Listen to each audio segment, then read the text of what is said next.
আমি আমার শিক্ষা জীবন শুরু করি প্রাইমারি স্কুল থেকে। সেখান থেকে ক্লাস 4 পর্যন্ত পড়ে আমি নুরানি মাদ্রাসায় পড়ি। এরপর হিফজুল কোরআন পড়ি। এরপর আমি ফেনী জামিয়া রশিদিয়াতে পড়ি। কিন্তু আমার ছোটোকাল থেকে একটা লক্ষ্য উদ্দেশ্য ছিল কেমন জন্য যে আমাকে বড় সাহিত্যিক হতে হবে। তো সেই ভাবনা থেকে আমি ইচ্ছা ছিল আমি ঢাকা বিশ্ববিদ্যালয়ে পড়ব।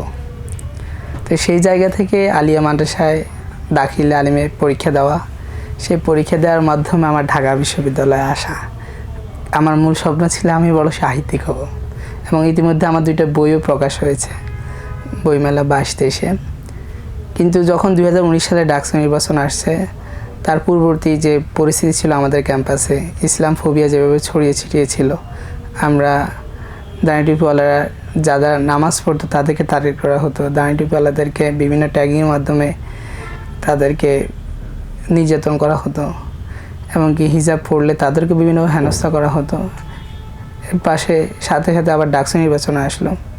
তখন আমার লক্ষ্য উদ্দেশ্য থেকে একটু আমি সরে আসলাম। আমি ভাবলাম এখন একটা সময় ইসলামের জন্য কিছু কাজ করার। ঠিক সেই ডাকসু নির্বাচনের কিছুদিন আগে আমি ইসলামী ছাত্র আন্দোলনের সদস্য হলাম, ডাকসু নির্বাচনে অংশগ্রহণ করলাম, এবং সেই থেকে আমার এই রাজনৈতিক যাত্রা শুরু। আমাদের চ্যানেলের নাম হচ্ছে সচেতন শিক্ষার্থী সংসদ।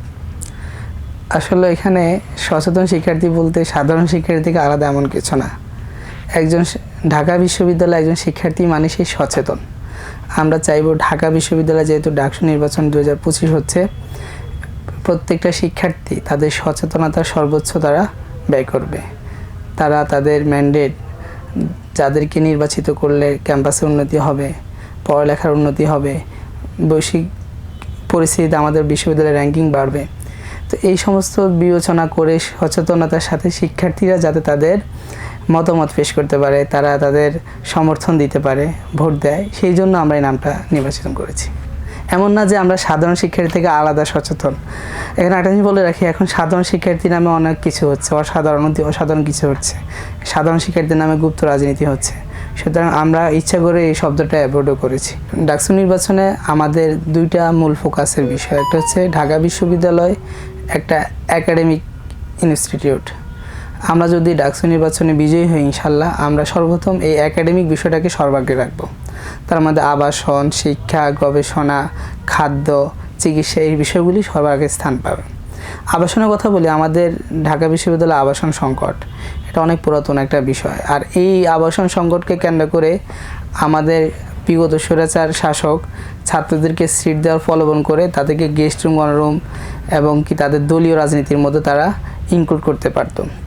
আমরা কিছুদিন আগে আমাদের ভিসি স্যার, প্রক্টর স্যার এবং ঢাকা বিশ্ববিদ্যালয় বর্তমান রানিং যত মূলধারার সংগঠনগুলো আছে তাদের সাথে যখন বৈঠক হয়েছিল, আমরা বলেছিলাম আমাদের সম্পূর্ণ আবাসিকের যে একটা শিক্ষার্থীদের আবাসন ব্যবস্থা করা, যেরকম সম্পূর্ণ একটা প্ল্যান করতে, দরকার হলে 10 বছর মেয়াদি, 5 বছর মেয়াদি একটা প্ল্যান করতে, যাতে 100% আবাসন নিশ্চিত করা যায়। এর জন্য দরকার হলে বাংলাদেশ যে বাজেট, সেই বাজেটের ঊর্ধ্বে গিয়ে আমরা আমাদের যে অ্যালামনাই আছে, আমাদের পুরাতন বড় ভাই বোনরা আছে, তাদের থেকে নিয়ে হলে আমরা এই আবাসনের 100% আবাসন নিশ্চিত করব ইনশাল্লাহ। আসলে ক্যাম্পাসে পোশাকের স্বাধীনতা বলতে, যেহেতু বেশিরভাগ হিজাব ইস্যুতে আমরা দেখেছি যে হিজাবি মেয়েরা যারা হিজাব পড়তে চায় তাদের মুখোশ খোলা হচ্ছে, পরীক্ষার সময় জোরপূর্বক মুখোশ খোলা হচ্ছে, তারা ভাইবা দিতে যাচ্ছে, এখানে পুরুষ টিচার আছেন যারা গায়রে মাহরাম, তাদের সামনে মুখ খোলা বাধ্য করা হচ্ছে। এই জন্য হিজাব ইস্যুটা বারবার আসে। আমরা পরিষ্কার করতে চাই,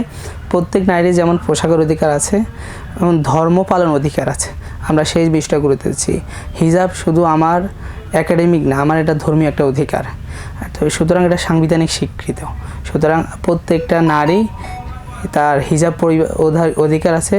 সুতরাং সেই অধিকারে কেউ যাতে কোনো ব্যাঘাত সৃষ্টি না করতে পারে, আমরা যেন সর্বোচ্চ চেষ্টা করেছি। এবং আমরা এটার জন্য হাইকোর্টে একটা মামলাও করেছি, কারণ আমাদের এক বোন বাংলা বিভাগে সেই ভাইবা দিতে গিয়ে সেই হেনস্থার শিকার হয়েছে, এবং আরও কয়েকজন এরকম হেনস্থার শিকার হয়েছে। অনেক বোন আমাদের কাছে ডাটা আছে, তারা এখন পর্যন্ত ভাইবা দেয় না, টিচারদের প্রেজেন্টেশনগুলো দেয় না যে টিচার মুখ খুলতে বলবে।